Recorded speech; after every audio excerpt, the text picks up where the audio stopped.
پڑھیے میرے ساتھ، اللہم انی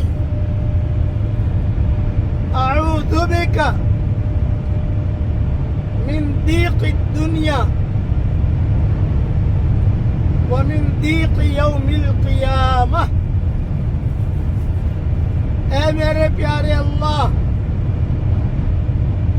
دنیا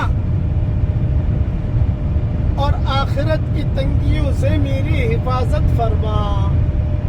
یہ مضمون ابو داؤد میں ہے۔ رسول اللہ صلی اللہ علیہ وسلم یہ دعا مانگتے تھے، انشاءاللہ ہم بھی مانگیں گے تو دنیا اور آخرت کی تنگیوں سے اللہ ہم سب کی حفاظت کرے گا۔ میں دعا کرتا ہوں کہ اللہ دونوں جہاں کی سرخ روئی کا ہم سب کے لیے فیصلہ فرما، آمین۔